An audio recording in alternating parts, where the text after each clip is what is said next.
today we are going off the back of the success of last week's episode where lots of people were getting in touch saying, I'm going to put Financial Fridays into play.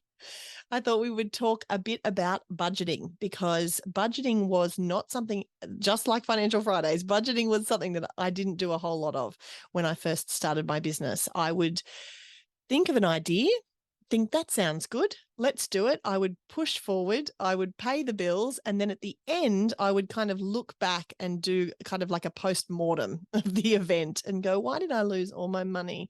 Or why did I, make some money? Because not everything lost money in the early days. Otherwise, I wouldn't be here anymore. So some things were successful, but some things weren't terribly successful. And so that process of, just flying by the seat of my pants, hoping for the best, and then looking back and figuring out where I went wrong wasn't really sustainable and wasn't going to mean that my business was going to grow. And I need to give credit where credit is due, because Glenda, my business mentor, was the person that said, where's the budget? Where's the budget? That was her favorite line. Where's the budget? Anytime I would meet with her, and we used to meet every couple of weeks, once a month, I would sit down and I would say, oh, this brand new idea and that brand new idea, and we're going to do this and it's going to be fabulous. And she would say, that's great. Oh, it sounds amazing. You've got such enthusiasm. Now, where's the budget? And I would go, oh, well, I haven't done a budget for it, but here's why it's going to be successful. And here's the part I'm excited about. And this is what the kids are going to wear. And this is where it's going to be done. And this is, and all of the things except for what she wanted, which was the budget. So I'm not saying, if you're not a fan of spreadsheets, I'm not saying to go and, suddenly become a spreadsheet whiz, but there are great templates, whether you use sheets, whether you use, not pages, numbers, if you use an Apple Mac, whether you use Excel, there are great budget template spreadsheets that if you just go to create a new document and, have a scroll through all of the options, you can get yourself a great simple template that will give you a really good idea, or a really good starting point, a really good jumping off point from which to start, so that you can have a better idea of what's working and what's not working in your business. And so when it comes to budgeting, and I'm talking about specifically putting together a budget for a certain thing that you want to do in your business. Perhaps you want to bring in a brand new product. Perhaps you want to start delivering a new service. Perhaps you want to do a live event. Starting with the budget rather than working backwards is the best way to guarantee that you are going to have success. And so now whenever I have a brand new idea, that one of the first things I do is the budget. And I get such joy in sitting down with Glenda, because we still meet once a month, sitting down with Glenda and saying, I'm about to tell you about a new idea and here's the budget, just having it to pass across the table. Or even better, if I can email her the budget before the meeting, then I feel pretty good about myself and about getting things done. So you want to get just an idea, even if this is not going to be shared. If you don't have a business mentor and you have nobody to share this with except for yourself, you want to have a good idea before you go into any new project of how much it's going to cost you to put on and exactly what you're going to charge for it. How many of us are guilty of saying, okay, we're going to do this new thing, and plucking a number out of the air and saying, that sounds good. That's the kind of price I think people will pay. And then just moving forward from then. And how much people will pay is part of the equation. Please don't get me wrong. We do not want to be pricing things that are, far beyond what we know our customers will pay for something, because that's not going to be a great sustainable way to grow our business. But it's not the only factor that has to come into play. We have to make sure that part of the expenses, that are going into our budget, part of the things we're thinking about is not just the physical product itself, but in fact, the time and the expertise that it's going to need to go into it in order to make this happen. And this was something that I never included in the early days. I would just work for free and just work for free for hours and hours and put my whole life and my whole family and everything on hold to get something up and running and not think about the actual costs. But when I started to have babies, I had to think, okay, I'm not going to be able to be there at that time for that event. So if I'm going to pay somebody to be there, then that's a resource that I'm going to need to include in my budget. And now, even though the kids are a little bit older, they're a little bit more independent, and I can go to more things and participate more, I still factor into that budget what it costs for me to be there.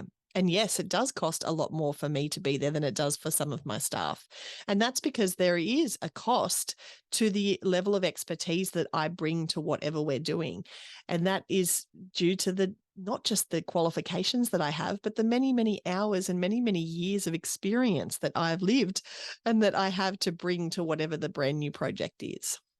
So I encourage you to think about, when it comes to your expenses, not just the tangible physical things that are in front of you, but also what it's going to cost in terms of resources, those people resources and financial resources as well.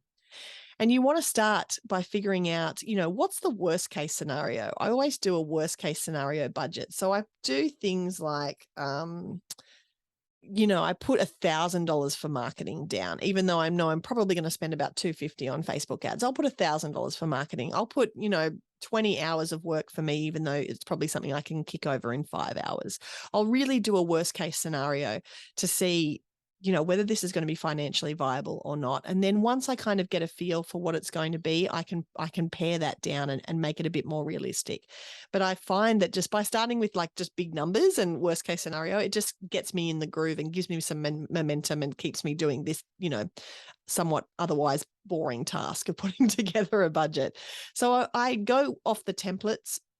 And of course, there are templates left, right, and center that you can grab that will tell you things. You're going to need to factor in rent. You're going to need to factor in electricity. You're going to need to factor in the cost of the product and the time and all of those things. I fill out all of those, and then I kind of think bigger. What else am I missing out on? What if I had to pay somebody to do this for me? How many hours would it take? And I factor that in as well. And then that really helps me make really good decisions in terms of what I'm going to charge for this event or charge for this product. Because as I said, you can't just take a wild stab in the dark and pick a number that sounds good to you and then off you go with that number.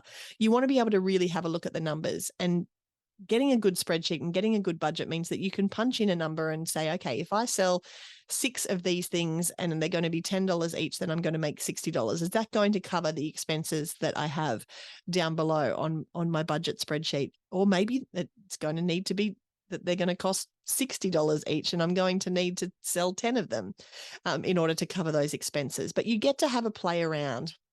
And again, do yourself a worst case scenario. So, minimize the amount of things that you're going to sell and maximize the price that you think you can charge, and then get a feel for where it should be. Get a feel for what you think your customers will pay and where it should kind of fall out at. And then the great thing to do is to duplicate that document that you have, that budget that you've created, once you've got it together and once the numbers make sense, once you can make decisions about, yes, we're going ahead or we're not going ahead, perhaps we're going to choose this product instead of that product, or perhaps it's going to be a 1-day instead of a 2-day event, or whatever decisions you need to make based around that budget. And then duplicate that and create yourself what I call the actuals spreadsheet, where you actually, as you start to pay for things, as you start to order things, as you start to get quotes for things, you put the actual numbers in and see where you're going to come out on the other side. And that just helps, that feeling of, you're not waking up in the middle of the night kind of going, is this going to work? Is this going to be a thing? You know what your targets are. You know what you need to do to break even. You know what those numbers are. For us, we always, when we're putting on a show, we are always thinking, okay, have we made budget? Have we made budget? Have we made budget? Because we know how many tickets we need to sell in order to get the numbers from the red up into the black. And that's what we want to do. So for us, I also should say it always happens at the last minute for us. Our audiences are notorious at buying their tickets at the last minute, which just drives me crazy. But that, now I've factored that into the budget as well. Sometimes I just need a bit of peace of mind. So things might cost $1 or $2 extra in order for me to make budget the week before the event so that I can sleep at night when I've got enough on my plate. But I can make those decisions because I'm making the budget and I know, what is going to be the payout and what's going to work and what's not going to work. So if you're feeling completely overwhelmed, I want you to know that putting this practice into place will be something that, your future self will reward you for. Because of course, as you're leading up to the event or as your product comes into your store and you're getting ready to sell it and getting ready to get it out there, you can look at that spreadsheet and know exactly where you're at and know exactly what's going to work. And if it's working well, if you end up selling more than you thought you were going to sell, or if you end up making budget, you can have a little moment of celebration. And we talked a couple of episodes ago about celebrating and making sure we are celebrating ourselves in business and making sure that we mark those milestones. Making budget for an event or for a new product launch it's a big deal. And having that moment to be able to, make a big deal of it doesn't happen if you don't have the budget to tell you when it's going to happen. So I encourage you, the next time you have a bright idea, the next time you have a bright spark and think that would be so cool for me to do in my business, first, sit down, take the time. And you don't, this doesn't have to be an all-day activity. A simple budget you can knock over in 20 minutes. Set yourself a timer for 20 minutes, sit down, bang in the numbers that you know, research the ones that you don't, put it out there, get quotes, and get yourself a budget so you can make some really informed decisions around your business. And so then hopefully you can use whatever this new bright idea that you're having, you can use this bright idea to be able to grow your business and to be able to build and scale on what you're already offering to your customers and your very loyal customer base.